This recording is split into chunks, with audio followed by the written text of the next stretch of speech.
اعوذ باللہ من الشیطان الرجیم بسم اللہ الرحمن الرحیم وَنَجَّيْنَاهُ وَلُوطًا إِلَى الْأَرْضِ الَّتِي بَارَكْنَا فِيهَا لِلْعَالَمِينَ، اور ہم نے اسے اور لوط کو نجات دی، اس زمین کی طرف نجات دے کر لے گئے جس میں ہم نے برکت رکھی تھی تمام جہانوں کے لیے۔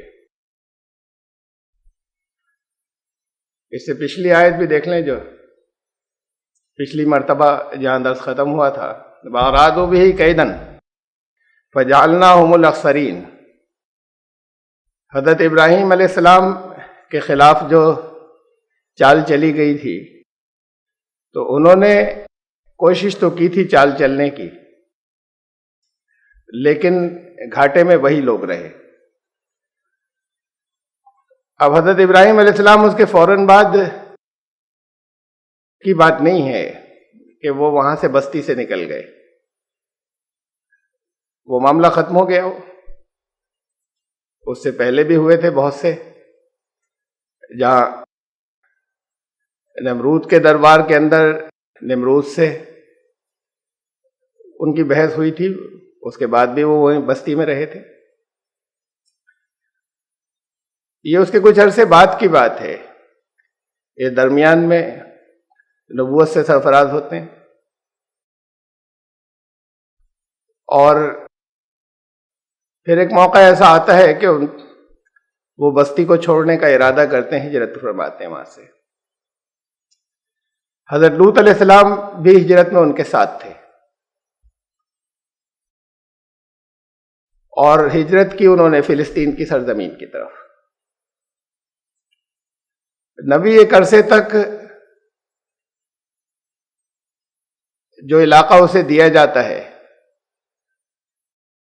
وہاں رہتا ہے، کوشش کرتا ہے، ایک نظام قائم کرنے کی کوشش کرتا ہے، ایک جماعت بناتا ہے۔ وہ جماعت دوسرے لوگوں کے لیے، باقی تمام لوگوں کے لیے امامت کے منصب پر ہوتی ہے۔ ان کا کام یہ ہوتا ہے کہ سسٹم اور نماز کو قائم کریں، صلاۃ کو قائم کریں، صلاۃ کے نظام کو۔ وہ خالی یہ نمازیں نہیں ہوتی 5 وقت کی، اور اس کے بعد پھر اگر ایسی اسٹیج کہیں پہنچ جاتی ہے کہ وہاں ناممکن ہو جاتا ہے، اس جگہ سے مایوس ہو جاتے ہیں، اس علاقے سے، کہ اس نظام کا قیام وہاں ناممکن ہے، تو پھر وہ ہجرت کرتے ہیں۔ ہجرت کوئی فرار نہیں ہے، لیکن رسول اللہ صلی اللہ علیہ وسلم نے جب ہجرت فرمائی، اس سے قبل کا جو آخری واقعہ یہ تھا کہ اب ان کی جان لینے کی کوشش کی گئی اور چاروں طرف سے گھیر لیا۔ پھر ہجرت کی اجازت ملی اور آپ نے ہجرت فرمائی، تو جان بچا کر نہیں بھاگے تھے۔ وہ حالات چل رہے تھے کافی دنوں سے کہ اب اس علاقے میں کوئی خیر کا پہلو نہیں رہ گیا تھا۔ ہجرت کا ارادہ یا ہجرت کے حالات کافی دنوں سے پیدا ہو چکے تھے، اور بہت سے اور اپنے ساتھیوں کو روانہ فرما دیا تھا، بھیج دیا تھا۔ بس اللہ کے حکم کا انتظار تھا کہ کب خود جائیں گے۔ تو وہ جان بچا کر بھاگنا نہیں تھا۔ نبی کے لیے، پیغمبر کے لیے ہجرت جان بچا کر بھاگنا نہیں ہوتا، بلکہ کسی دوسرے ایسے علاقے، ایسے خطے کی تلاش، یا وہاں جانا جہاں پھر اس کے بیج بوئے جائیں اور پھر وہاں پر کھیتی کی جائے۔ اس لیے کہ مقصد یہ ہوتا ہے کہ وہاں کسی نظام کا قیام ہو۔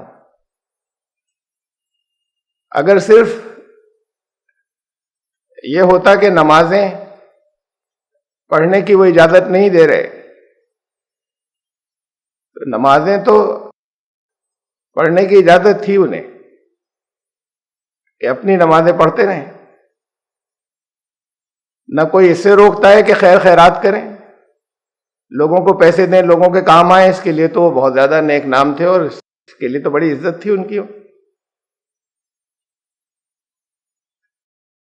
لیکن بات اس سے آگے کی ہوتی ہے، جو نبی ایک امام ہوتا ہے، ایک لیڈر ہوتا ہے، وہ صرف کچھ اخلاقی باتیں بتانے کے لیے نہیں آتا۔ تو جب اس کسی ایک خطے کے اندر کافی عرصے تک کوشش کرنے کے بعد جب یہ محسوس ہوتا ہے کہ وہاں بالکل گنجائش نہیں بچی جس مقصد کے لیے وہ بھیجے گئے تھے، اس مقصد کو آگے بڑھانے کے لیے، تو پھر وہ ہجرت کرتے ہیں۔ ہجرت ناکامی نہیں ہوتی، بلکہ اصل کامیابی کی جو ان کے ہاتھوں اللہ نے رکھی ہے، اس کی بنیاد ہوتی ہے کسی دوسری جگہ پر۔ حضرت عمر رضی اللہ تعالیٰ عنہ نے جب یہ طے کیا کہ گننے کے لیے آپ کو کون سا ایونٹ دیا جائے اپنے سالوں کو گننے کے لیے، وقت کو گننے کے لیے، تو ہجرت کا سال مقرر کیا۔ اگر وہ کوئی اسکیپ یا فرار کا واقعہ ہوتا ہے جس کے اوپر شرم آئے کہ ڈر کر بھاگ گئے تھے، تو اس کو لینڈ مارک نہیں بنایا جاتا۔ وہاں سے تو اسلامی نظام کی کامیابی کی ابتدا ہے، اہم ترین واقعہ ہے اسلامی تاریخ کا، اسلامی جو اجتماعی تاریخ ہے۔ اب یہ دونوں حضرات وہاں سے نکلے فلسطین کی سرزمین کی طرف۔ یہ علاقہ سب شام کہلاتا تھا پہلے، یہ شام یا سیریا اتنا سا نہیں تھا جو آج سیریا کہلاتا ہے، اسی کے اندر شامل تھا، یہ اس سے اور بہت بڑا تھا، بہت سے اور علاقے تھے، اور اسی کے اندر وہ سارا حصہ شامل تھا جو آج فلسطین ہے، جو آج اسرائیل ہے، جو آج اردن ہے، جارڈن، وہ سب شام کہلاتا تھا۔ اس میں اسرائیل سے اور آگے بڑھ کر وہ حصہ ہے جہاں حضرت لوط علیہ السلام کو پلیس کیا گیا، ڈیڈ سی یا بحر مردار کے پاس کا علاقہ، اور حضرت ابراہیم علیہ السلام مختلف علاقوں کے اندر بہت لمبا، بہت بڑی ان کی رینج تھی، جس میں وہ مختلف مقامات کے اوپر دعوت دیتے رہے اور سفر کرتے رہے۔ وَوَهَبْنَا لَهُ إِسْحَاقَ وَيَعْقُوبَ نَافِلَةً، اور پھر ہم نے اسحاق بخشا اور یعقوب اور ایکسٹرا۔ نفل لفظ جو ہے یہ نافلہ، نفل سے، نفل کے معنی ہوتے ہیں ایکسٹرا، زیادہ۔ یہ نفل نمازیں جتنی آپ پڑھتے ہیں، بلکہ یہ سنتیں اور واجب فرض کے علاوہ جتنی نمازیں ہیں، دوسرے اور بھی مناسک میں فرائض کے علاوہ جتنے ہیں، وہ سب نفل ہیں اصلاً۔ شریعت میں بس یہ دو اصطلاحیں ہیں اصل شریعت کے اندر، فرض اور نفل۔ فرض وہ جو اللہ کی طرف سے لازماً مقرر کیے گئے، اور نفل بھی اللہ ہی کی طرف سے ہوتے ہیں ان مناسک کے اندر، لیکن رسول اللہ صلی اللہ علیہ وسلم نے دیے، ان کی معرفت آئے تربیت کے لیے، آخری درجے کو لازم فرض کی طرح نہیں۔ پھر اس کو فقہا نے اس کو کیٹیگرائز کیا، کیٹیگریز بنائی نفل کی، وہ تربیتی نظام کے لیے تھے جو رسول اللہ صلی اللہ علیہ وسلم نے دیے، کہ کس نفل کی کتنی اہمیت ہے۔ تو عمل کے اعتبار سے یا تاکید کے اعتبار سے جن کی بہت زیادہ اہمیت تھی، بہت زیادہ تاکید فرمائی، سنت موقدہ اور واجب کی کیٹیگری ان کا نام رکھ دیا گیا، اس سے نیچے کی اور کیٹیگری تھی مستحب۔ یہ نام اور یہ کیٹیگرائزیشن نوافل کے اندر فقہا نے کیا بات کو، اور یہ کیٹیگریز اس کے اعتبار سے بنائی گئیں کہ کس کو رسول اللہ صلی اللہ علیہ وسلم نے کتنی اہمیت دی تھی اور کتنی تاکید کی تھی۔ اس کے حساب سے ان کے نام رکھے گئے. تو نفل کہتے ہیں ایکسٹرا کو. یعقوب اسحاق عطا فرمایا حضرت اسحاق علیہ السلام، اور پھر ان کی حیات میں ہی حضرت ابراہیم علیہ السلام کی حیات میں ہی حضرت یعقوب کی بھی پیدائش ہوئی. اس کو اس انداز میں یہاں پر قرآن نے کہا ہے کہ اور یعقوب اور دیا ایکسٹرا کہ آپ کی کیونکہ اولاد نہیں تھی بہت عرصے تک، بہت زمانے تک. بڑھاپے میں اس وقت اولاد ہوئی جب حضرت اسحاق علیہ السلام اس وقت پیدا ہوئے، اور اس سے 14 سال پہلے حضرت اسماعیل پیدا ہوئے تھے، وہ بھی بڑھاپے میں. حضرت اسحاق علیہ السلام اس وقت پیدا ہوئے کہ جب ان کی خوشخبری آئی پیدائش کی،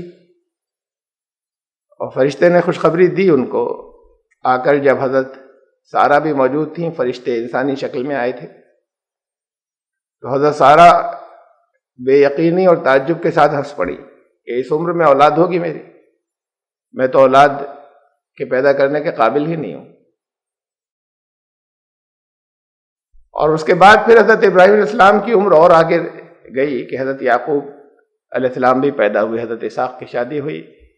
بائبل کی روایات کے مطابق جب حضرت اسحاق علیہ السلام پیدا ہوئے تو اس وقت حضرت ابراہیم علیہ السلام کی عمر 100 سال تھی، اور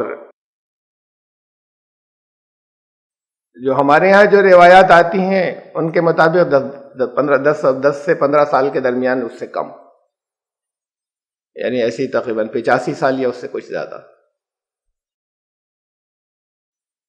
پھر اس کے بعد حضرت اسحاق علیہ السلام کی کوئی ہمارے یہاں کی طرح نہیں ہوتا تھا کہ 30 35 40 سال کبھی پہلے کہیں کسی جاب میں سیٹ ہونا ہے، پہلے اپنا کہیں گھر بنانا ہے، اس کے بعد پھر شادی ہوگی. حضرت اسحاق علیہ السلام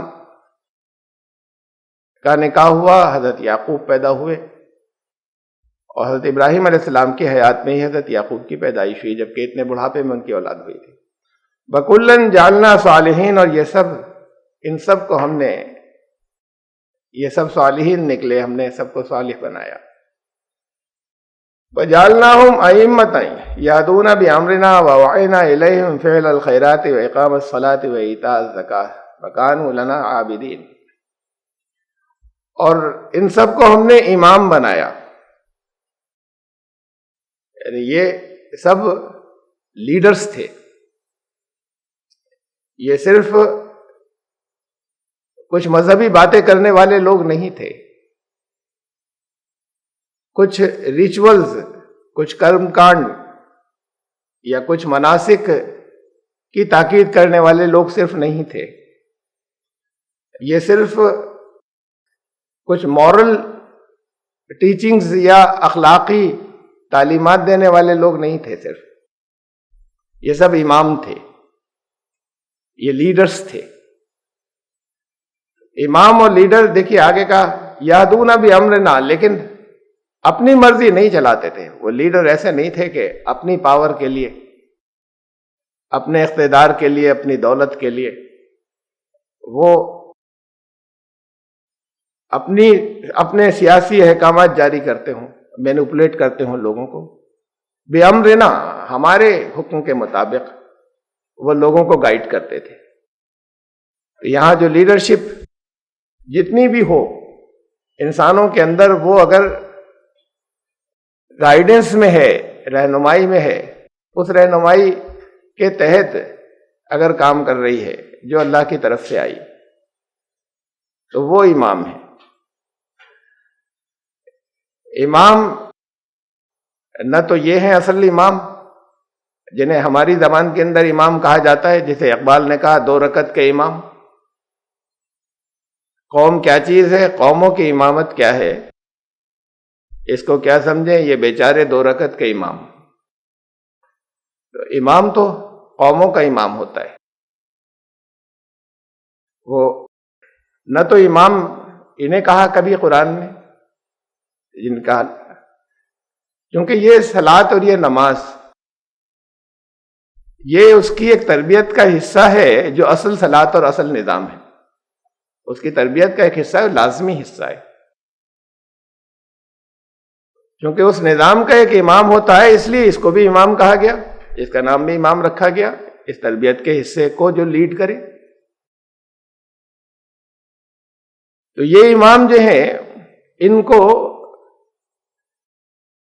انسانوں کے اندر جو امام ہو یا امامت کا منصب وہی پا سکتا ہے، یا اللہ کی نظر میں امامت کا مستحق وہی ہو سکتا ہے جو اپنی خواہشات کے مطابق نہیں بلکہ زمین پر اللہ کے امر کے مطابق لوگوں کی رہنمائی کرے۔ اوحینا الیہم، اور وحی کے ذریعے اللہ تعالیٰ نے ان کو احکامات دیے، ان کو حکم دیا، ان کی طرف وحی بھیجی، فعل الخیرات، خیرات کے کاموں کی۔ یہ ہمارے یہاں خیرات تو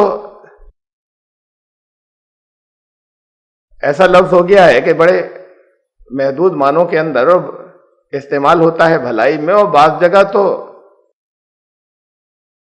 ایسی بھلائی جس کے اندر حقارت کا پہلو بھی ہوتا ہے لینے والے کے لیے۔ اگر کسی کی کوئی مدد کرنا چاہیں کہ نہیں، خیرات والا نہیں، خیرات تو جانے دیجئے لفظ، کہتے ہیں زکوٰۃ والا بھی نہیں۔ کسی کو مدد کی ضرورت ہو اور خود مدد کی خواہش وہی کریں، سوال کریں کہ ہم ضرورت مند ہیں، ہماری کچھ مدد کر دیجئے، لیکن زکوٰۃ میں نہیں لیں گے، زکوٰۃ نہیں چاہیے، خیرات نہیں چاہیے، اور صدقہ نہیں چاہیے، کچھ بچا ہی نہیں اس کے علاوہ۔ زکوٰۃ کو بھی قرآن نے صدقہ ہی کہا ہے، قرآن نے کہا کہ خذ من اموالہم صدقہ، ان کے مالوں میں سے صدقہ وصول کرو، زکوٰۃ کو کہا ہے وہاں۔ جہاں سورہ توبہ کی آیت نمبر 60 جس میں زکوٰۃ کے ہیڈ بتائیں کہ زکوٰۃ کن کن کو دی جائے، کہا انما الصدقات للفقراء والمساکین، جو نام آگے شروع کیے ہیں، جو صدقات ہیں یہ فقراء، مساکین، اور پھر آگے اور باقی ہیڈ بتائے کہ ان کے لیے ہیں۔ زکوٰۃ کو کہا، زکوٰۃ ہی کو قرآن، صدقے ہی کو قرآن نے زکوٰۃ کہا ہے، وہ صدقہ جو لازم ہو، جو فرض اللہ نے مقرر کر دیا ہے، جس صدقے کو فرض بنا دیا ہے، وہ زکوٰۃ ہے۔ زکوٰۃ کے علاوہ جو فرض ہے، جو آپشنل ہے، یا جن کو ان فرائض کے علاوہ بھی بہت سے مناسک ہیں جو ادا ہونے چاہیے، ایسی مال کے اندر فرائض کے علاوہ بھی ضروری ہے، بعض جگہ اچھا ہے اور بعض جگہ ضروری ہے کہ مال خرچ کیا جائے۔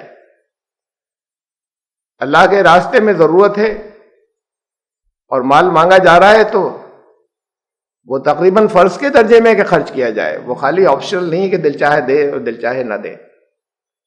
زکوٰۃ ادا کر چکے، پڑوسی کے گھر چولہا نہیں جل رہا، ضروری ہے کہ مدد کی جائے۔ ایسا نہیں ہے کہ صاحب زکوٰۃ تو ہم دے چکے، اب کوئی اور کرے اس کو آ کر۔ یہ سب، اور صدقات وہ بھی ہیں کہ جہاں بالکل آپشنل ہے، خود نکل کر، یا خیرات خود نکل کر ڈھونڈ کر تلاش کریں ضرورت مندوں کو اور انہیں پہنچائیں اور دیں، یا کوئی دستے سوال دراز کرے تو اس کی مدد کریں، یہ سب خیرات اور صدقات ہیں۔ نام کیا رکھا ہے اس کا؟ زکوٰۃ۔ زکوٰۃ کے اصل معنی ہیں ترقی یا ایوولوشن کا نظام، جس سے پرورش ہو اور بڑھ جائیں، لوگ آگے بڑھ جائیں۔ صدقہ، نیکی، سچائی، صدق سے۔ سچائی یہی ہے انسان کی کہ کوئی اگر ضرورت مند ہو اور اس کے پاس گنجائش ہو مدد کرنے کی، تو اللہ سے اپنے وعدے میں، ایمان کے دعوے میں سچا وہی ہے کہ جو اس کو روکے بیٹھا نہیں رہے اور مدد کرے، تو وہ صدقہ ہے۔ اور خیرات، خیر سے ہے، بھلائی اور نیکی۔ اب زکوٰۃ نہیں لینا چاہتے، خیرات نہیں لینا چاہتے، صدقہ اس کے علاوہ دے دیجئے، اس کے علاوہ کچھ ہوتے ہی نہیں ہے۔ اس کے علاوہ تو قرض ہوتا ہے جسے پھر واپس کر دیجیے گا. جو کچھ بھی کسی کی مدد کے لیے دیا جاتا ہے وہ ان 3 ہٹس کے اندر ہے. زکوٰۃ تو اس میں سے دین کے بنیادی ارکان میں سے ہے، اسلام کے بنیادی ارکان میں سے ہے. ان میں سے ایک رکن یا ایک پلر بھی اگر ڈھہ جائے تو اسلام ہی باقی نہیں بچتا. جو نماز کو حقیر سمجھنے لگے، جو حج کو فضول سمجھنے لگے، جو روزوں کو نقصان دہ سمجھنے لگے، وہ مسلمان ہی نہیں بچے گا. تو جو زکوٰۃ کو حقیر سمجھنے لگے وہ بھی مسلمان کہاں سے ہوا؟ اللہ نے ضرورت مندوں کے لیے ان کا ایک حق رکھا. یہ زکوٰۃ دینے والے کا کوئی احسان نہیں ہے کہ وہ زکوٰۃ جن کو دے رہا ہے وہ کوئی ان کے اوپر احسان کر رہا ہے. اگر احسان کا پہلو ذرا سا بھی آیا یہ جتایا تو وہ ضائع ہو گئی، زکوٰۃ بچی نہیں. ان کا حق تھا. وفی اموالہم حق للسائل والمحروم، ان کے مالوں میں حق ہے، لوگوں کے مالوں میں رائٹ ہے، سوال کرنے والوں کا اور محروم کا، جن کے پاس نہیں ہے ان کا حق ہے. وہ تو ایک لازمی حصہ جو ان کا حق تھا اسلام نے مقرر کیا. ایک اکنامک سسٹم اور ایک نظام جس کا ایک بے پناہ اہم حصہ زکوٰۃ ہے جو اسلام نے دیا کہ غریب نہ بچیں. اب زکوٰۃیں ادا کی جا رہی ہیں، غریبوں کی پوری بھیڑ ہے. نظام میں کہیں بہت زبردست، اس کے امپلیمنٹیشن میں کہیں بہت زبردست فلا ہے. اللہ کو معلوم تھا کہ کتنے حصے سے غربت دور ہوگی، غریب نہیں بچیں گے. 10% رکھ دیا جاتا، 15% رکھ دیا جاتا، 50% رکھ دیا جاتا، غربت اتنے سے دور ہوگی. جو اللہ نے رکھا ہے اٹھنے کے بعد کسی کو غریب نہیں بچنا چاہیے، اور بڑی تعداد اکثریت غریب ہے. تو پھر زکوٰۃ کے نظام کا امپلیمنٹیشن صحیح نہیں ہو رہا، نفاذ صحیح نہیں ہو رہا، جہاں جانا چاہیے وہاں نہیں جا رہی. بہرحال زکوٰۃ تو ان کا حق ہے، اور جو پھر اسے اپنے لیے حقیر سمجھے، ضرورت مند بھی ہے، اللہ نے ان کے لیے حصہ رکھا، ان کا رائٹ. تمہارے پیسے وہاں جمع جا کے لے آؤ اس وقت، بلکہ جا کر لے آؤ سے زیادہ حکم یہ ہے کہ جن کے پاس جمع ہے کہ اب جا کے تم پہنچا دو، انہیں اس وقت ضرورت ہے، انہی کے تھے. اور اسے کوئی اپنے لیے حقیر سمجھے، اگر حقیر سمجھے تو پھر اس کے اندر اسلام کہاں بچا اس کی زندگی میں.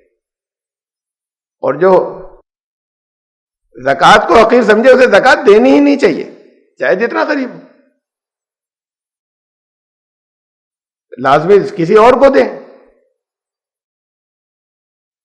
اب لوگ کہتے ہیں کہ سب فلاں ہے بہت مستحق ہیں، زکوٰۃ سے مدد کرنے، ان کی بتائیں گے نہیں. اس دور میں جب زکوٰۃ کو حقیر سمجھا جانے لگا، پہلے نہیں تھا. یہ تو ایک اہم ترین بنیاد تھی اسلام کے قیام کی، تب حقیر نہیں تھا. اب اس دور کے اندر جب اسے لینے والے اسے حقیر سمجھے اپنے لیے، تو پھر یہ ضروری ہو جائے گا کہ بتا کر دے زکوٰۃ ہے، چھپا کر، یعنی یہ چھپا کر نہیں کہ ہم نے مدد کر دی اور زکوٰۃ میں سے کر دی. یہ ہرٹ ہوں گے، ان کے جذبات مجروح ہوں گے، یہ کہہ دیں گے کہ زکوٰۃ میں سے دے رہے ہیں. اگر جذبات مجروح ہوں گے تو ان کو دینا ہی نہیں چاہیے. یہ تو کہیں درمیان میں یہ تمام چیزیں بدل گئی نا، کہ زکوٰۃ نہیں لینا چاہتے، خیرات نہیں لینا چاہتے، صدقہ نہیں لینا چاہتے. اور صدقے کا تصور یہ بن گیا کہ کوئی بکرا لا کے ذبح کرو، تو اس کی جو بلا ہے وہ اتر جائے گی اس قربانی سے. بھئی یہ صدقہ کہلاتا ہے. اس قربانی سے وہ بلا اتر جائے گی اور اس پر پہنچ جائے گی جو اسے کھائے گا. ابھی عید الاضحیٰ گزری قریب میں، قربانیاں یہاں پر ہوئیں، بھیڑ لگی ہوئی تھی لینے والوں کی، ضرورت مندوں کی، جو جن کو خواہش تھی کہ گوشت انہیں دے دیا جائے.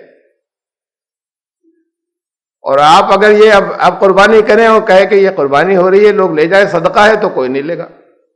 پھر ڈھونڈ ڈھونڈ کر لے جا کے دینا ہوگا، وہ بھی چپکے سے دے دیں گے، یہ بتائیں گے نہیں کہ صدقہ ہے،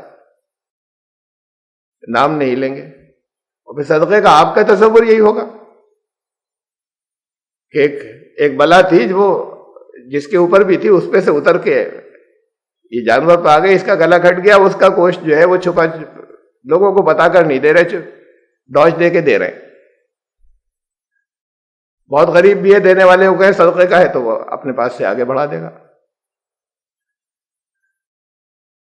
جس کے اوپر سے بلا ٹلی تھی، پھر آخر میں چپکے چپکے سے بانٹا، کہیں بانٹا نا آپ نے جگہ جگہ، وہ سب مر گئے کیا؟ وہ سب ان مصیبتوں میں گرفتار ہو گئے کیا کہ ان پہ سے اتری تھی اور وہ پریشان ہو رہے اور نہیں لے رہے؟ تو اس کا مطلب تو یہ ہوا کہ یہ وہ بلا ہمارے اوپر آ جائے گی. کتنے ہی لوگ جگہ جگہ قربانی کراتے ہیں اور تقسیم کراتے ہیں اس شکل میں کہ وہ قربانی اس نیت سے کراتے ہیں کہ یہ کسی مصیبت کا صدقہ ہے. تو وہ جنہیں تقسیم کرتے ہیں وہ مصیبتیں ان پہ آ جاتی ہیں کیا؟ کسی کی جان بچ گئی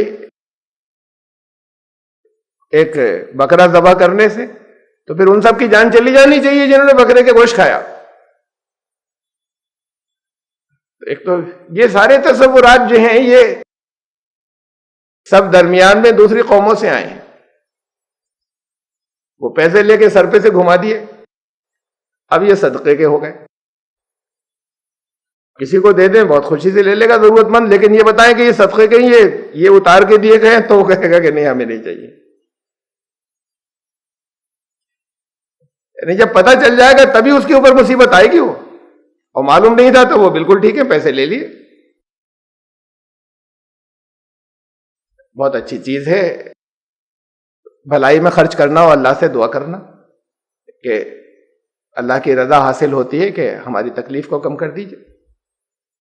یہ بہت اچھا ہے. لیکن یہ سمجھنا کہ وہ اب جو کچھ ہے وہ اس کے اندر آ گیا، منتقل ہو گیا، اس گوشت میں منتقل ہو گیا یا ان نوٹوں میں منتقل ہو گیا، تو منتقل ہو کے کچھ اس میں بھی تو جائے گا. جو بے خبری میں لے لیتے سمجھ کر تو نہیں لیتے. تو صدقہ یہ ہو گیا. اور خیرات بھی بڑی ذلیل اور حقیر چیز ہو گئی. دین میں ضرورت مندوں کی مدد کے لیے تو یہی 3 ہیڈ ہیں بس. اس کے علاوہ جو روپیہ دیا جائے گا وہ واپس لیا جائے گا، بطور قرض دیا ہے، بطور مدد کے دیا. آپ خیرات مت کہیں، اسے صدقہ مت کہیں، وہ خیرات ہے اور صدقہ ہے. کسی کی مدد کے لیے کچھ دیا، اور جو لازم حصے میں سے وہ تو آپ کی طرف سے مدد نہیں ہے، ہرگز مدد نہیں ہے، وہ اس کا حق تھا جو اس کو پہنچا. جو زکوٰۃ کے ہیڈ میں سے دیا ہے وہ مدد بھی نہیں ہے، آپ کسی کی مدد کر رہے ہیں. وَأَوْحَيْنَا إِلَيْهِمْ فِعْلَ الْخَيْرَاتِ، تو ہم نے ان کو وحی کی خیرات کے کاموں کی، بھلائی کے کاموں کی. یہ خیر کی ضد یا خیر کا ولوم، اس کا اینٹونیم، اس کا الٹا ہے شر. قرآن شریف میں خیر کے مقابلے میں شر آیا. شر برائی، اور جو چیز برائی نہیں ہے وہ خیر. تو وہی اس خیر کے کام کو عمل میں لانا یہ خیرات ہے. تو ان کو شر کے مقابلے میں وہ جو بھلائی کے کام ہے اس کا ان کو اللہ نے حکم دیا اماموں کو. وَإِقَامَ الصَّلَاةِ وَإِيتَاءَ الزَّكَاةِ، صلاۃ قائم کرنے کا حکم دیا اور زکوٰۃ دینے کا حکم دیا. یہ اپنے وسیع مفہوم کے اندر، اپنے براڈر میننگ کے اندر صلاۃ اور زکوٰۃ جو ہیں وہ، صلاۃ پورے نظام کو کہتے ہیں اور زکوٰۃ اس کے اندر اکنامک سسٹم ہے، لوگوں کا ارتقاء اور ایوولوشن ہو. حضرت ابراہیم علیہ السلام جب اپنی اہلیہ کو اور اپنے صاحبزادے کو اس جگہ چھوڑ آئے جسے قرآن نے کہا ہے وادی غیر ذی زرع، جہاں کھیتی نہیں ہوتی، جہاں کچھ بھی سبزہ نہیں اگتا، جہاں پانی دور دور تک نہیں تھا. تو چلتے وقت قرآن شریف میں ہے کہ اللہ سے کہا کہ اللہ میں نے اپنی ذریت کو، اپنے نسل کو وہاں بسایا ہے. اب دیکھیے ذریت کہا تھا، ان کو دل کے اندر سے یقین تھا کہ یہ پورا یقین تھا کہ یہ ختم ہو ذریت، ہی نسل چلے گی جو آگے، کہ یہ تباہ ہونے نہیں جا رہے ہیں. میں نے اس جگہ بتا دیا ہے اللہ آپ کی رضا کے لیے اور آپ کی خوشی کے لیے اپنی ذریت کو وادی غیر ذی زرع، جہاں کچھ بھی تو نہیں ہے، کوئی ایک تنکا بھی نہیں ہے ہرا. ربنا لیقیموا الصلاۃ، اے ہمارے رب اس لیے بسایا کہ یہاں پہ صلاۃ قائم کریں. صلاۃ تو وہیں قائم کر لیتے اگر قائم کرنے کا مطلب خالی مسجد میں نماز پڑھنا ہے. اس کے لیے اس ویرانے میں لانے کی ضرورت تھی. ایک تنہا عورت کے ساتھ میں ایک دودھ پیتے بچے کو کہ صلاۃ قائم کریں یہاں پر. بہرحال ایک نظام کا قیام اس جگہ پر. وَإِقَامَ الصَّلَاةِ وَإِيتَاءَ الزَّكَاةِ، یہ ائمہ کا، اماموں کا جو لیڈرشپ ہوتی ہے دین کی، ان کا کام ہوتا ہے ایک نظام کا قیام. یہ ہے براڈر صلاۃ. اور اس صلاۃ کا نظام قائم کرنے کے لیے جو لازمی مشقیں ہیں وہ یہ نماز ہے، یہ زکوٰۃ ہے جو ادا کی جائے لازمی. ان اماموں کو ان کا کام یہ تھا، آپ ہی کو نہیں، دنیا میں کسی کو بھی کسی جگہ ایسا نہیں ہے کہ نماز پڑھنے کی اجازت نہ ہو. ایسے بھی بعض علاقے یا بعض دور رہے ہیں بعض جگہوں پر کہ جہاں نماز پڑھنا بھی منع تھا، چھپ کر پڑھتے تھے لوگ. وہ جگہ وہ تھی کہ جہاں پر وہاں لوگ اس بات کے لیے نماز سے نہیں متنفر تھے، بلکہ جہاں ان کی سمجھ میں آ گیا تھا کہ یہ نظام ہمارے لیے خطرہ ہے، تو وہاں چاہتے تھے کہ کوئی مسلمان ہو ہی نہیں، جان سے مار دیں گے. اور نماز اس کی پہچان تھی مسلمان کی، تو نماز سے روکتے تھے. ورنہ دنیا کے اندر کبھی کبھی تاریخ میں ایسے حصے آئے ہیں، لیکن دنیا میں باقی اور کسی جگہ، ان تمام جگہوں پہ جہاں پر یہ سمجھتے ہیں کہ مسلمانوں کے ساتھ نان مسلم میجورٹی میں بہت زیادتیاں ہو رہی ہیں، وہاں یہ منع نہیں ہے کہ آپ نماز پڑھ لیں. اور اس کو تو کوئی بھی منع نہیں کرے گا کہ آپ نکل کے کسی کی مدد کریں، زکوٰۃ ادا کریں، تعریف کریں گے، خوش ہوں گے. تو پھر ہجرت کیوں کرنی پڑے گی، اور پھر کیوں نکل کر جانا پڑے گا؟ تو اس دین صرف وہیں تک نہیں تھا. اور یہ پھر اس کے لیے کسی ائمہ نہیں ہوتے، پوری قوم کے امام نہیں ہوتے اس کے لیے کہ نمازیں سکھا دیں. وہ سکھانا تو بہت آسان کام ہے. چند دن کے اندر ہم نے کچھ لوگوں کو سکھا دیا، انہوں نے نکل کے اور لوگوں کو سکھا دیا. وَكَانُوا لَنَا عَابِدِينَ. اور یہ سب، یہ جتنے بھی لیڈرز تھے، دین کے امام تھے، یہ سب ہمارے عابد تھے. عابد کا مطلب ہماری بندگی کرنے والے تھے، یعنی ہر معاملے میں ہماری پسند کی طرف، ہماری رضا کی طرف نظریں اٹھا کر دیکھنے والے تھے. کسی جگہ اپنی کوئی ذاتی خواہش نہیں لاتے تھے، ہمارے قانون پر چلنے والے تھے، اپنا قانون نافذ نہیں کرتے تھے. یہ ہے بندگی کا مطلب، یہ ہے عابد کا مطلب. عابد اسے نہیں کہتے کہ جو کسی مصلی سے اٹھتا ہی نہیں کسی وقت، بڑا عبادت گزار ہے، بڑا عابد ہے.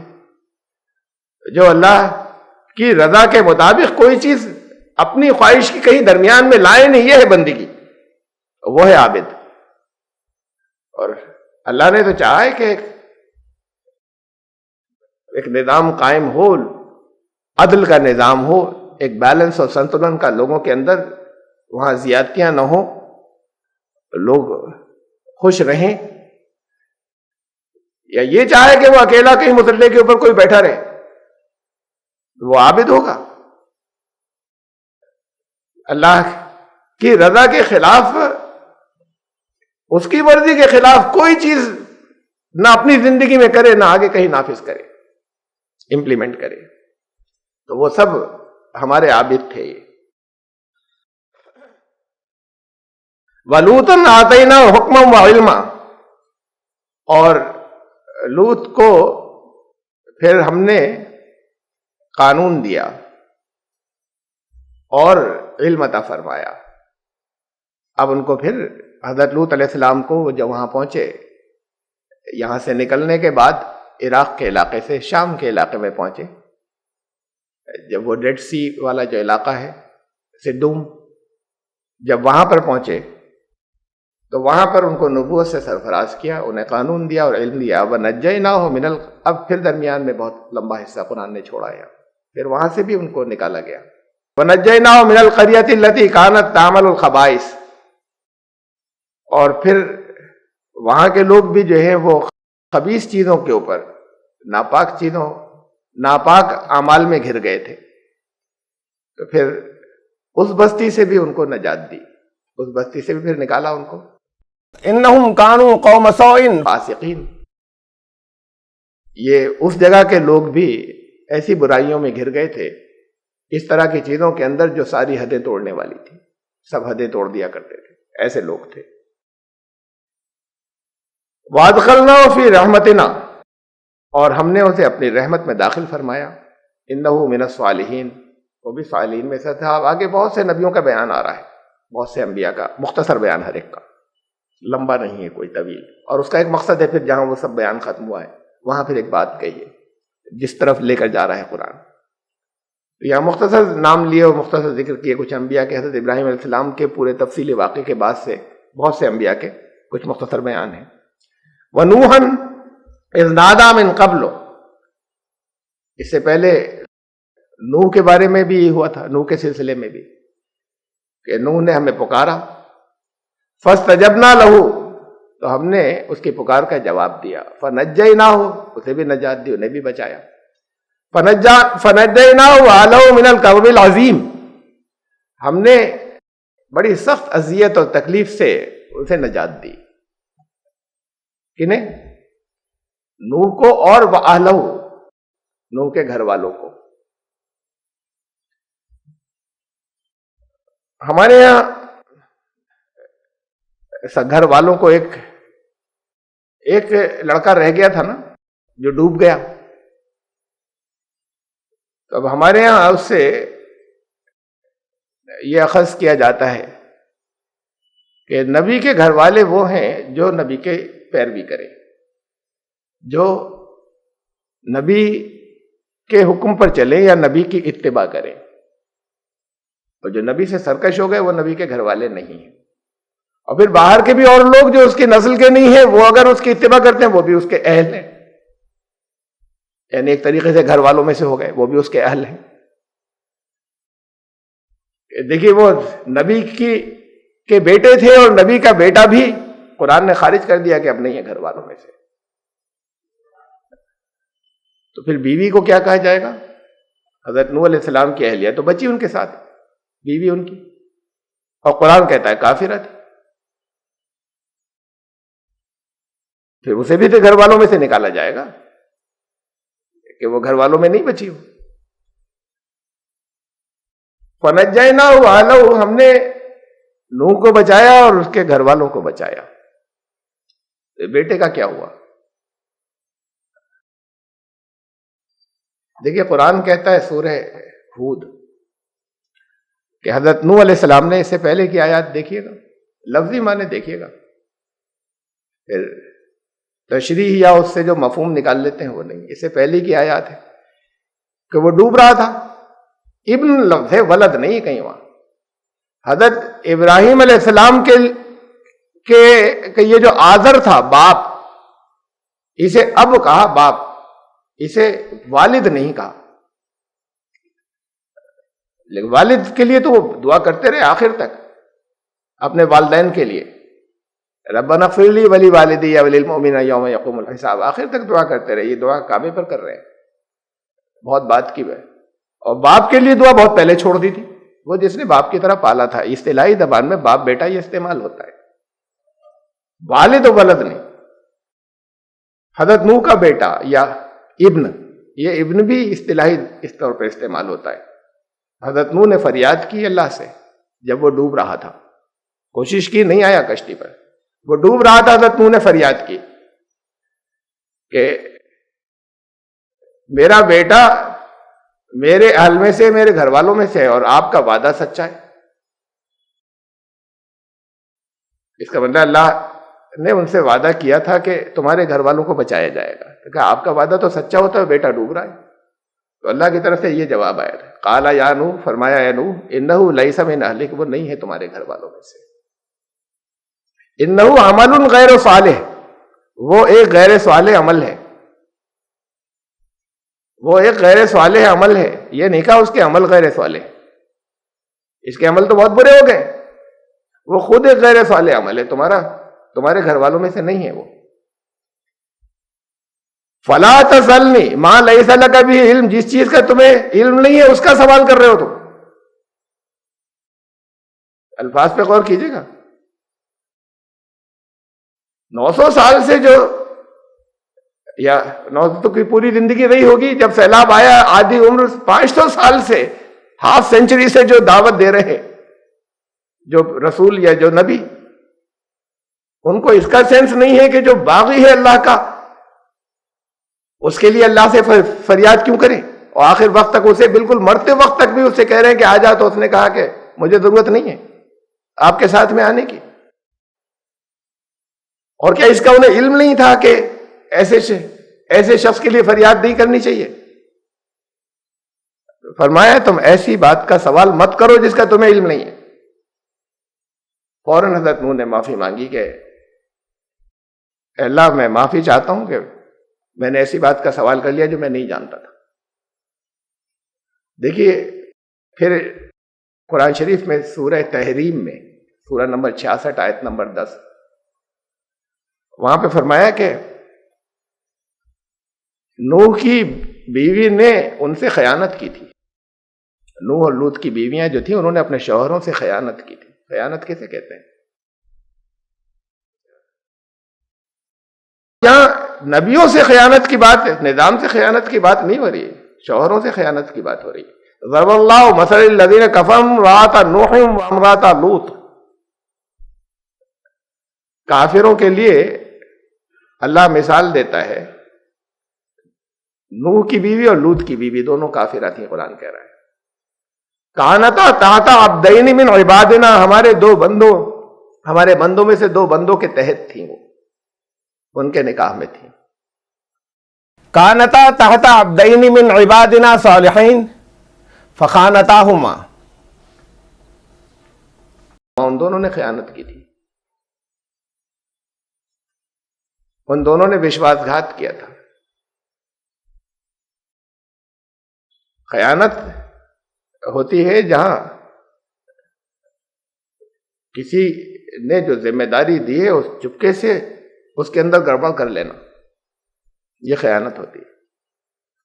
اور سامنے سے جان بوجھ کر، غرا کر، آنکھیں چڑھا کر کچھ کسی کے مال کے اوپر قبضہ کر لینا، یہ تو ڈکیتی ہے، یہ تو بدماشی ہے. خیانت وہ ہے جہاں کوئی ذمہ داری دی گئی، اس میں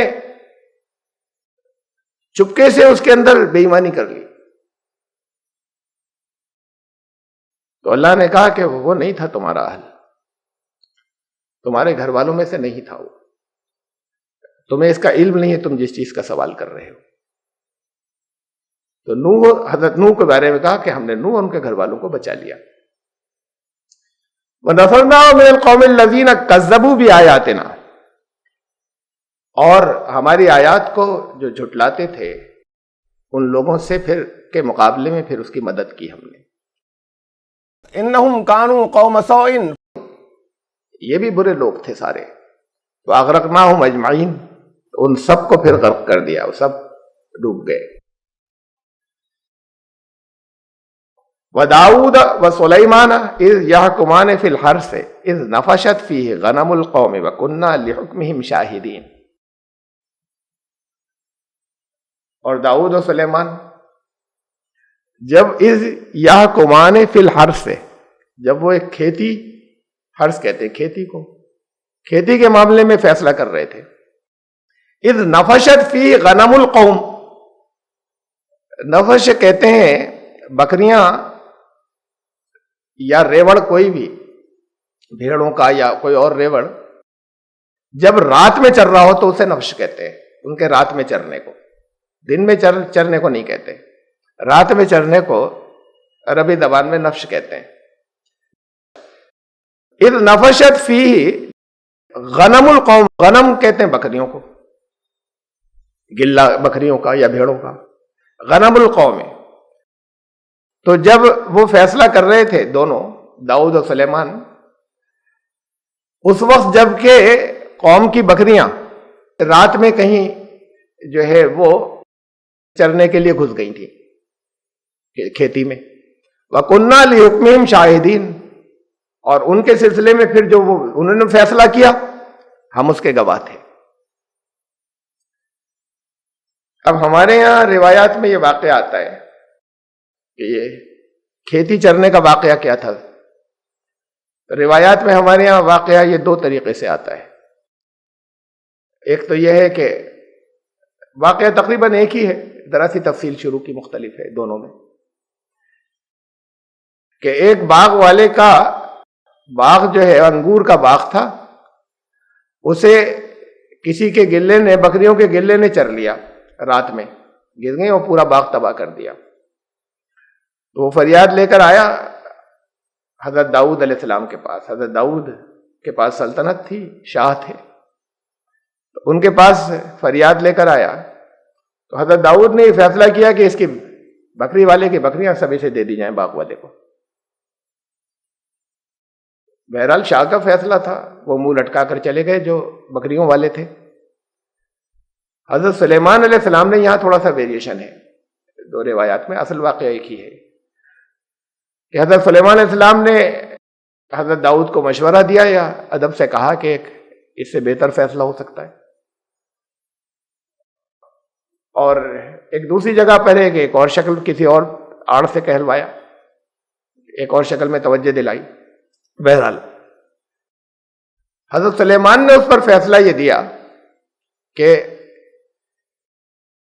بکریوں والے کو باغ دلوا دیا جائے اور باغ والے کو بکریاں دلوا دی جائیں.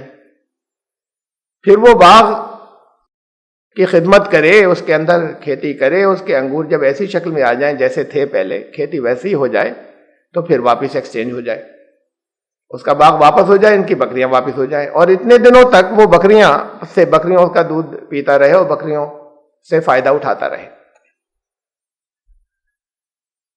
ہمارے جو موجودہ فقہا ہے یا ہمارے فقہ بھی شاید یہ فیصلہ نہیں کرے گی.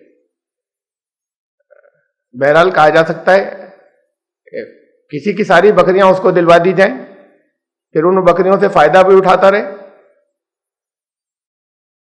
ایک ضمانت کی سی بات ہوئی نا، اسے ہبہ کہتے ہیں.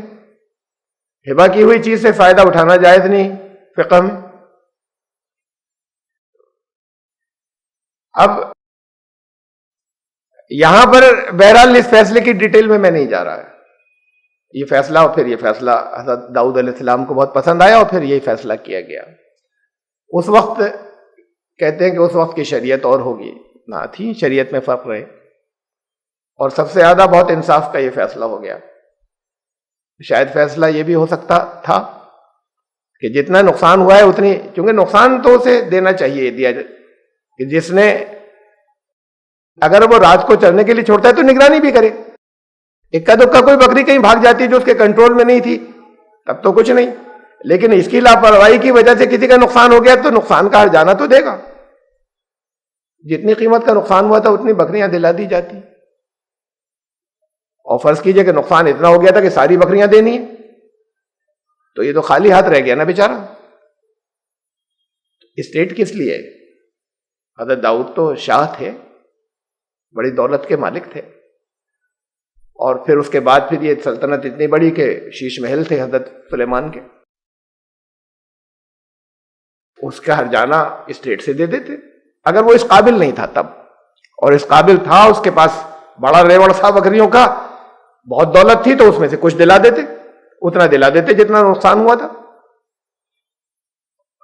اور یہ بھی کیا جاتا ہے اور یہ بھی کیا جا سکتا ہے کہ جتنا اب دے سکتے ہو وہ دو، باقی پھر دیتے رہنا ان کو قسطوں میں. تم اتنے کے قرض دار ہو گئے، ادائیگی کرنا. بہت سے فیصلے ہو سکتے تھے. یہاں پر فیصلہ یہ نہیں ہے جو بیان کیا جاتا ہے. فرق صرف اتنا ہی غور کر لیجئے، ان روایات میں یہ جو تفصیل اس کی آ رہی ہے جو میں نے ابھی آپ کو سنائی، ایک شخص کی بکریاں تھیں، بکریوں کا گلہ تھا جو باغ چر گیا. اب یہ فیصلہ دیا کہ بکری والے کی بکریاں دے دی جائیں. یہاں کہا جا رہا ہے غنم القوم، قوم کا گلہ تھا، ایک آدمی کا نہیں تھا وہ. تو وہ واقعہ تو یہیں سے غلط ہو رہا ہے، خالی اس لفظ سے. وہ یہ خالی دو لوگوں کا واقعہ نہیں تھا یہ کہ ایک کا باغ تھا اور ایک کی بکریاں تھیں. قوم کی بکریاں یا قوم کا گلہ، وہ تو سارا واقعہ یہی صرف اس ایک لفظ سے ختم ہو رہا ہے جو اس کی تشریح میں بیان ہوتا ہے. اور پھر یہ حضرت سلیمان تو بہت سے واقعات ہیں، جگہ جگہ حضرت داؤد کے فیصلوں میں دخل دیتے تھے. ایسا تھا کہ جیسے حضرت داؤد کو تو اللہ نے حکمت دی ہی نہیں تھی بالکل. قرآن کہہ رہا ہے کہ ہم نے ان کو حکمت عطا کی تھی داؤد کو. لیکن جگہ جگہ ایسا ہے کہ جیسے کوئی بہت ہی کم عقل کا انسان کوئی فیصلے کر دیتا ہے اور پھر ایک دوسرا ان کا بہت عقل مند مشیر بیٹھا ہوا ہے، وہ ان کے فیصلوں کو ٹھیک کرتا ہے. ایک مثال سن لیجیے. ایک عورت تھی، 4 رئیس تھے الگ الگ.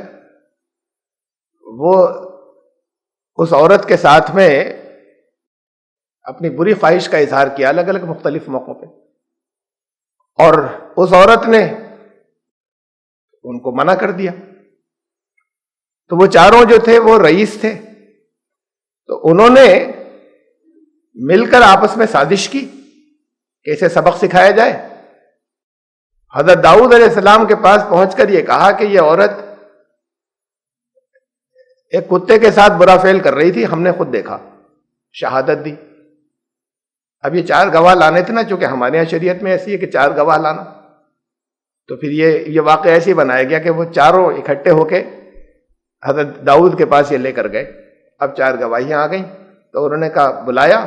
جب یہ 4 گواہیاں ہو گئیں تو انہوں نے کہا کہ اسے سنگسار کر دو، پتھر مار مار کے اس عورت کو ہلاک کر دو.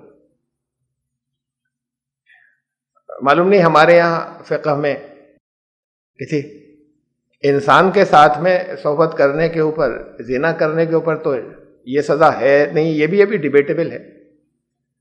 لیکن سنسار کرنے کی سزا کسی جانور کے ساتھ برا فعل کرنے پہ بھی ہے یا نہیں ہے، اس پہ اسے بھی جانے دیں، ابھی اس بحث میں بھی ہم نہیں پڑھ رہے. بہرحال حضرت داؤد علیہ السلام نے حکم دیا کہ اس عورت کو سنسار کر دیا جائے، پتھر مار مار کے ہلاک کر دو. 4 گواہیاں آ گئیں، 4 گواہ آ گئے کہ ہم نے خود دیکھا. حضرت سلیمان، یہاں پر بھی 2 ویریشن ہے. ایک جگہ تو یہ تھا کہ ڈائریکٹ انہوں نے دخل دیا، اور ایک دوسری جگہ یہ ہے کہ حضرت سلیمان جو ہے وہ اب کچھ لڑکوں کو لے کر بیٹھ گئے، ایک عدالت لگائی انہوں نے الگ، اور 4 لڑکے جو تھے وہ پھر یہی کیس لے کر آئے، وہ یہی بنے. یہ مطلب یہ ایک پراکسی اس کی جو ہے وہ ہو رہی ہے، اس واقعے کی پیروڈی ہو رہی ہے. اب وہ 4 جو ہیں وہ کیس لے کر آئے کہ کسی کے بارے میں کہ اس نے وہ کیا ہے، کسی ایک کتے کے ساتھ میں برا فعل کیا ہے. تو حضرت سلیمان نے، یعنی وہ لڑکے تھے اور یہ لڑکے ہی وہ بنے، مدعی بنے. وہ کیس پورا جو ہے وہ اس کی وہاں پر نقل ہو رہی. انہوں نے یہ کیا کہ ہر لڑکے کو الگ الگ بلایا، طلب کیا الگ الگ کہ آؤ اپنا بیان دو، بجائے اکٹھا بیان دینے کے. پوچھا کتے کا رنگ کیسا تھا؟ ایک نے کہا کالا، دوسرے نے کہا لال، ایک نے کہا سفید، چوتھے نے کچھ اور رنگ بتایا. تو حضرت سلیمان نے کہا جاؤ ان 4 کو قتل کر دو. فیصلہ سنایا انہوں نے، جھوٹے ہیں یہ جھوٹا مقدمہ لائیں. پھر یہ جو وہ ایک موک ایونٹ تھا، موک ڈرامہ. اس کی خبر حضرت داؤد علیہ السلام تک پہنچی اور انہوں نے فوراً ان لوگوں کو واپس بلایا، اس عورت کو روکا اور ان لوگوں کو پھر قتل کرنے کا حکم دیا کہ یہ جھوٹے تھے، انہوں نے جھوٹا الزام لگایا تھا. حضرت سلیمان، ابھی تو دراصل اتنے غور کیجئے کہ حضرت سلیمان لڑکے تھے، اور ایک یہ موک ایونٹ ہے جو وہ بتانے کے لیے کہ صحیح فیصلہ یہ ہونا چاہیے آرگنائز کیا انہوں نے، نقل اس واقعے کی.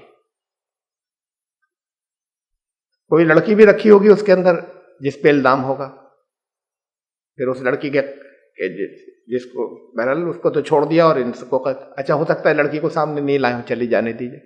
کسی لڑکی کے اوپر ان 4 نے الزام لگایا، خالی وہ ڈرامہ اتنا ہی سا تھا. کس طرح کا کلچر تھا کہ جس کے اندر لڑکے جو ہیں وہ ڈرامے میں اس طرح کی باتیں کر رہے ہیں، اور شرم ہے، حیا ہے، وہ مانے آتی ہے اس شکل میں بیٹھنے کے کہ پھر لڑکے اس طرح کا ڈرامہ اسٹیج کر رہے ہیں جس میں لڑکے آ کے یہ الزام لگا رہے ہیں کسی لڑکی کے اوپر. تو ایک موک ایونٹ کے اندر بھی یہ اور لڑکوں کے شرم و حیا کے لیول سے اچھی ایک کسی سوسائٹی کے اندر کچھ فٹ نہیں ہوتا ہے کہ انہوں نے ایسا ڈرامہ اسٹیج کیا. خاموشی سے حضرت داؤد سے ایک مشورہ دے دیتے، یہ تو یہاں تک تو ٹھیک تھا. بہرحال کیا اس کے اندر کہا جائے کہ حضرت سلیمان علیہ السلام جگہ جگہ حضرت داؤد کے غلط فیصلوں کو ٹھیک کرتے رہتے تھے. اس شکل کے اندر ہمارے یہاں چیزیں آتی ہیں. حضرت داؤد کو اللہ نے حکمت عطا کی تھی. قرآن کہہ رہا ہے ممکن ہے کسی ایک موقع کے اوپر ایسا بھی کبھی ہو جائے کہ جہاں کسی دوسرے کا مشورہ اس سے بہتر ہو، لیکن یہ تو مختلف موقعوں پہ جگہ جگہ ایسی جو ہے وہ موجود ہیں اس طرح کی باتیں. بہرحال یہ کھیتی کیا تھی، اسے دیکھیے. یہ کھیتی داؤد اور سلیمان دونوں اذ یحکمان فی الحرث سے کھیتی کے معاملے میں حکم نافذ کر رہے تھے. اذ نفشت فی غنم القوم، قوم کا ریوڑ، قوم کا گلہ جو ہے وہ راتوں کو کھیتی چر گیا. یہ استعارہ ہے، یہ تمثیلی النکرت بھاشا ہے کہ لا اینڈ آرڈر اسٹیبلش کیا ان دونوں نے. بڑے انرولي ہو گئے تھے بنی اسرائیل، شروع سے تھے. جب انرولي ہونے کی انتہائی جگہ آ گئی کہ وہ پھر راتوں کو جگہ جگہ لوگوں کو نقصان پہنچاتے تھے. راتوں کو ہی نکل کے تو جرائم کرتے ہیں، زیادہ جرائم. تو یہ جرائم اتنے بڑھ گئے تھے کہ جب پورے گروہ کے گروہ، گینگ کے گینگ راتوں کو لوگوں کو نقصان پہنچاتے تھے، تو اس کو تمثیلی طور پر کہا کہ کھیتی کو نقصان پہنچاتے تھے. قوم کا گلہ جو ہے وہ کھیتی کو نقصان پہنچاتا تھا رات کے وقت میں. تو پھر انہوں نے لا اینڈ آرڈر اسٹیبلش کیا، انہوں نے رول آف لا اسٹیبلش کیا، ایک مضبوط حکومت قائم کی تھی. حضرت داؤد علیہ السلام نے ایک مضبوط حکومت قائم کی اور پھر حضرت سلیمان اس کے وارث ہوئے بات کو. تو یہ استعارہ ہے اس لیے کہ یہاں قوم کی بکریوں کا ذکر ہو رہا ہے. قوم کی بکریاں جو ہیں، قوم کی بکریاں کسی ایک ہی رات میں ایک کھیت کو چر گئی تھیں. کسی ایک شخص کی بکریاں تو ایک رات کے اندر ایک کھیت کو چر جائیں. یہ وہ لوگ تھے جنہوں نے لا اینڈ آرڈر اسٹیبلش کیا جب رات کے پورے گروہوں کے جرائم بڑھ گئے تھے، اور وہ جو لوگ جائز جن کی کمائیاں تھیں اس پہ رات کو نقب لگاتے تھے اور انہیں برباد کرتے تھے. تو انہوں نے لا اینڈ آرڈر اسٹیبلش کیا، اور ان کے معاملے میں وہ لا اینڈ آرڈر کو کے اسٹیبلشمنٹ لحکمہم، ان لوگوں کے لیے جو قانون انہوں نے وہاں پر پھر بنائے اور مقرر کیے اور امپلیمنٹ کیے، ہم اس کے گواہ رہے کہ ان لوگوں نے ایسا کیا. فَفَهَّمْنَاهَا سلیمان، اور بطور خاص پھر حضرت داؤد علیہ السلام نے تو یہ حکومت قائم کی تھی. ایک کمانڈر سپہ سالار ان کو بنایا گیا تھا، جیت کر پھر یہ حکومت انہوں نے قائم کی تھی.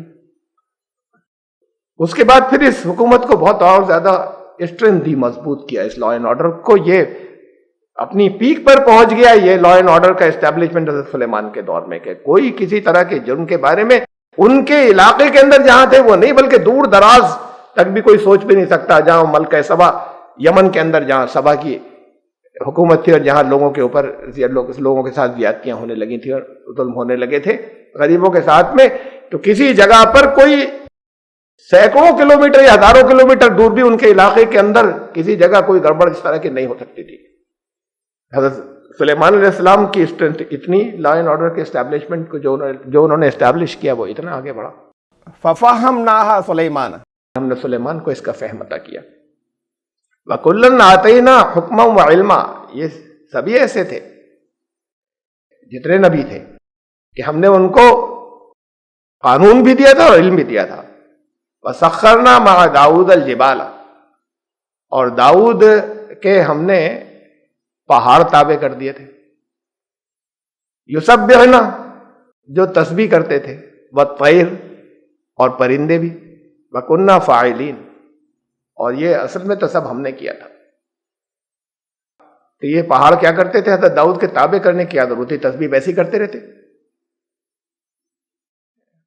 تسبیح کا اگر یہ مطلب نہیں بھی لیں آپ، یہ دانے جو ہیں وہ گھمانا تو ہوگی پہاڑوں کی تسبیح، جس انداز کی بھی جو کچھ بھی پہاڑوں کی تسبیح کو کہیں تو وہ اپنی تسبیح کرتے رہتے۔ اس کے لیے حضرت سلیمان کے تابع کرنے کی کیا ضرورت ہے؟ یعنی اگر حضرت سلیمان کے تابع نہیں کرے تو تسبیح چھوڑ دیتے حضرت داؤد کے، اور حضرت داؤد کے تابع جب کر دیا تو وہ تسبیح کرتے رہتے تھے۔ پہاڑ کے تابع ہونے کے دو مطلب ہیں اور دونوں ہی مراد ہو سکتے ہیں۔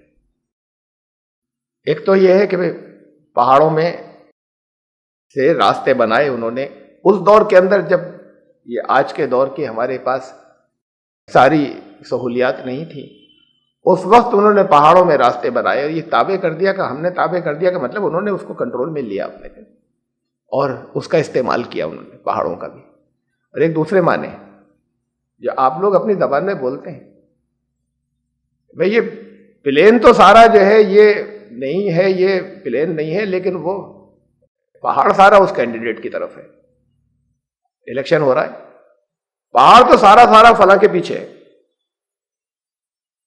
تو پہاڑ کے پتھر پیچھے ہیں۔ یہ پہاڑ بولا جاتا ہے لفظ پہاڑ و پلین، کہ پہاڑ کا مطلب ہوتا ہے پہاڑ پہ رہنے والے لوگ، یہ زبان میں آپ کی بھی بولا جاتا ہے اور دنیا کی اور زبانوں میں بھی بولا جاتا ہے۔ اسے ہم نے پہاڑ کو ان کے تابع کر دیا۔ پہاڑوں کو مطلب یہ پہاڑوں پہ رہنے والی جو دور دور تک کے، یعنی اتنا ان کا کنٹرول حضرت داؤد علیہ السلام کا تو شروع ہوا، سلیمان کا بہت بڑھ گیا تھا پھر بات کو، کہ آس پاس کے جو پہاڑی علاقے کے لوگ تھے، اپروچ مشکل ہوتی، پولیس نہیں پہنچ سکتی، لا اینڈ آرڈر کو قائم کرنے والے لوگ آسانی سے نہیں پہنچ سکتے۔ آج کی طرح تھوڑی ہے کہ فوراً فون آ گیا اور وائرلیس ہو گئی، تو وہ بھی سب تابع ہو گئے تھے۔ یہ ان کے کنٹرول کی بات تھی کہ وہ خود پلین میں ہیں، لیکن ان سب جگہوں کو انہوں نے کنٹرول میں کیا تھا کہ لا اینڈ آرڈر جو ہے وہ اسٹیبلش ہو گیا تھا حضرت داؤد پہاڑی علاقے کے اندر بھی۔ یسبحنا، وہ بھی تسبیح سب کرتے تھے، تو سب مالائیں لے کر نہیں بیٹھ گئے تھے۔ تسبیح کا مطلب کئی مرتبہ میں سمجھا چکا ہوں۔ سبحہ کے معنی ہے تیزی سے گزرنا، یہ جو مادہ ہے اس کا بہت تیزی کے ساتھ میں گزرنا۔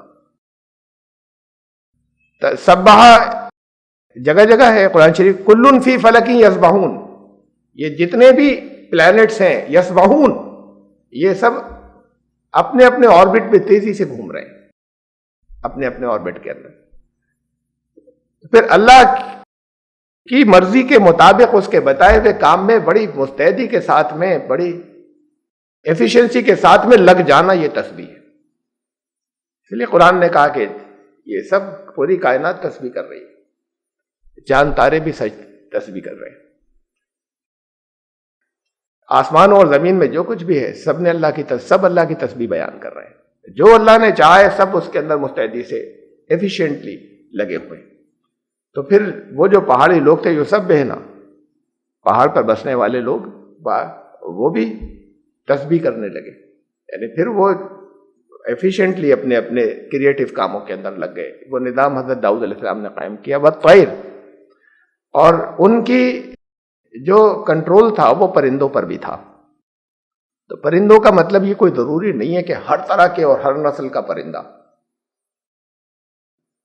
لوگ کبوتر پالتے ہیں اور کبوتر جو ہے وہ پالنے والے جانتے ہیں کہ کبوتروں کو کب اشارہ دیں گے تو وہ اتر آئیں گے، اور ان کے سدھائے جاتے ہیں اور ان کے کافی کنٹرول میں ہوتے ہیں. اور ہمارا یہ سسٹم شروع ہونے سے پہلے، یہ ڈاک کا سسٹم شروع ہونے سے پہلے آپ کو معلوم ہے کہ ڈاک کا کام کبوتروں سے لیا جاتا تھا، سدائے ہوئے کبوتروں سے.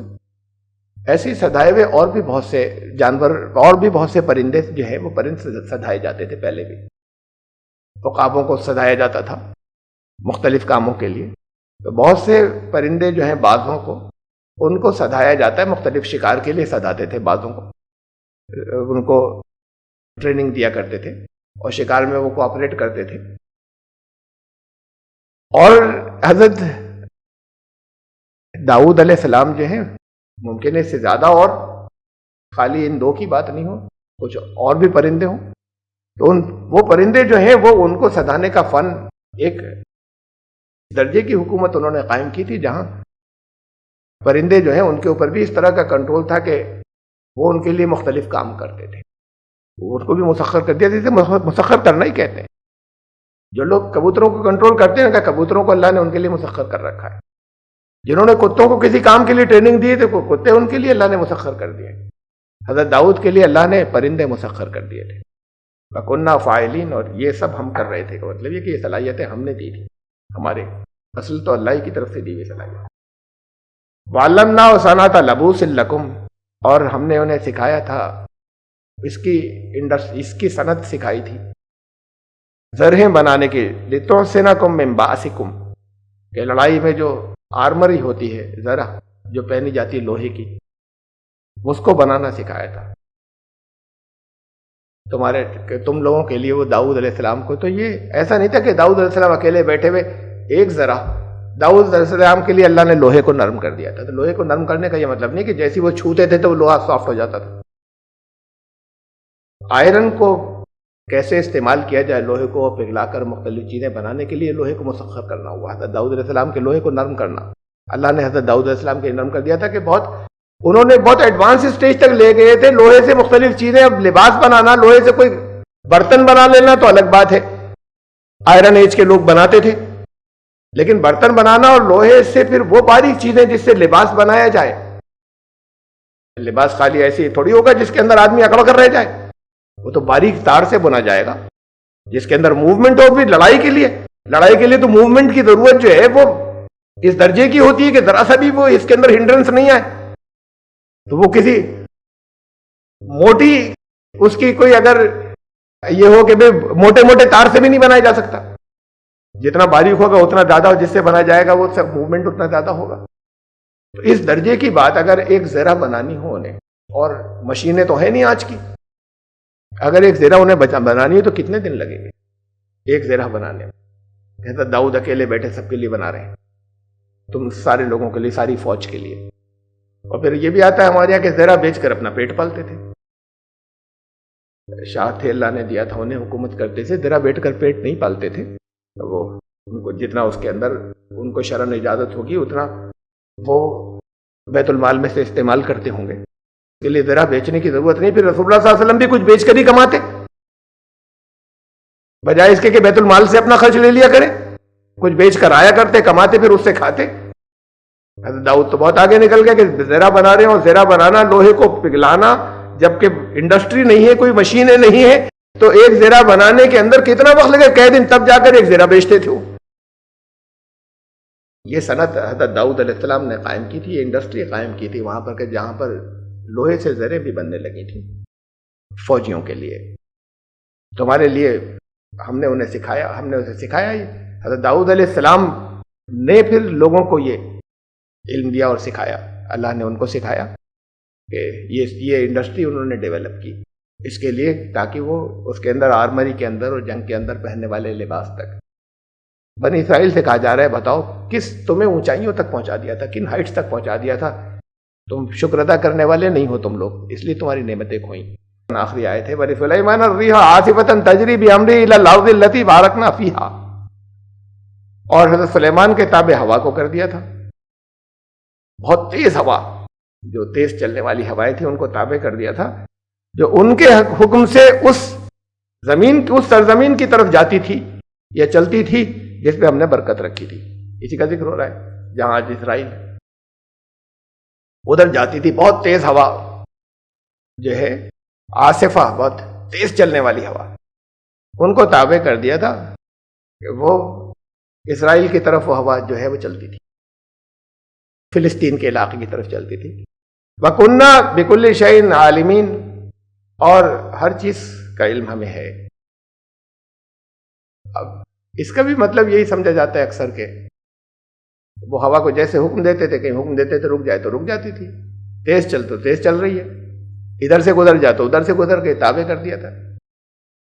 ہواؤں کو آج بھی تابع کیا ہوا ہے لوگوں نے یا نہیں کیا ہوا ہے؟ پلینز ہیں ان کے اندر جا رہے ہیں بھی، اس کے اندر بھی ہوائیں تابع کی گئی ہیں. بہت سے اور طریقے ہیں جہاں پر ہواؤں کی تیزی کو ڈائیورٹ کیا جاتا ہے. ہواؤں کو تابع کرنا ہے، یہ ایسے ہی تابع کیا جاتا ہے. انسان نے پانی کو تابع کر لیا، کنٹرول میں کر لیا. انسان نے آگ کو پر کنٹرول حاصل کیا، انسان نے ہوا پر کنٹرول حاصل کیا. مکمل نہیں کنٹرول، لیکن کیا کنٹرول حاصل. حضرت سلیمان علیہ السلام، یہ وہ علاقہ سارا شام کا علاقہ جس کے اندر یہ اسرائیل آج کا شامل ہے، فلسطین، یہ سب سمندر کے کنارے ہے. یہ کشتیاں تھیں ان کی، وہ کشتیاں کہ جب انہوں نے پہلے کشتیاں جو ہیں وہ طوفانوں سے یا ہواؤں سے کہیں کہ کہیں نکل جاتی تھی، تو پھر انہوں نے وہ کشتیاں بنائیں یا وہ کشتیاں بنوائیں جو چاہے ہوا جتنی اور تیز چلے گی اتنی اور آسانی کے ساتھ میں ہوا چل رہی ہے کسی اور طرف اور کشتی جو جا رہی ہے وہ اپنی منزل کی طرف جا رہی ہے. وہ جیسے بادبانی کشتیاں پہلے ہوتی تھی کہ ان کو وہ کنٹرول کرتے تھے اور ان کو وہ ڈائریکشن، ہوا کسی اور طرف ہے ان کی ڈائریکشن ایسے رکھتے تھے کہ پھر کشتی کا تو ہوائیں جو ہیں ہواؤں کو کنٹرول کیا انہوں نے اپنے فائدے کے لیے. اور سمندر کی طرف سے جو کشتیاں آتی تھیں ان کے علاقے کے اندر وہ ایسا نہیں تھا کہ ہوا کو جگہ جگہ حکم دے رہے ہیں، چاہے جہاں کی رک گئی ہو، چاہے جہاں تیز چل پڑی ہو، چاہے جہاں پر تباہ کر دیا ہو، چاہے جہاں کہ ہوا کو تابع کرنے کا یہ مطلب نہیں تھا. ہواؤں کے اوپر انہوں نے ایسے کنٹرول حاصل کیا کہ جو پہلے تو لوگوں کی کشتیاں دیکھے نا ان کی سرزمین کی طرف جاتی تھی ہوائیں، ان کے یہاں چلنے کی بات نہیں ہو رہی کہ ان کے یہاں جو وہ باہر سے جو ہوا آ رہی ہے اسے کنٹرول کر رہے ہیں، اپنے یہاں کی ہوا کنٹرول میں نہیں کیا، باہر سے ان کی سرزمین کی طرف آ رہی ہیں. تو وہاں آنے والی کشتیاں جو ہیں اب وہ بہہ کر ادھر ادھر نہیں نکل جاتی تھی، بلکہ ہواؤں کو انہوں نے اس شکل میں کنٹرول کیا تھا کہ وہ اسی منزل کی طرف لوگوں کو لے آتی تھی، ان کی سرزمین کی طرف جس کے اوپر برکت رکھی تھی. یہ برکتیں تھیں اور ہم ہر شے کے جاننے والے تھے. ابھی اور نبیوں کے بیانات ہیں آگے جو چل رہے ہیں، اور اس کے بعد پھر اصل مقصد پھر بیان ہوگا کہ خالی قصے سنانا مقصد نہیں تھا، مختصر یہ مختلف نبیوں کے بیانات تھے. اور اس کے بعد میں پھر مقصد آئے گا جب قرآن کسی مقصد کے لیے سب کچھ خالی قصے کہانیاں بیان نہیں کرتا ہے. ہم آیت نمبر 81 تک پہنچے، 81 تک انشاءاللہ آئندہ زندگی رہی تو 82 سے آیت نمبر 82 سے شروع کریں گے.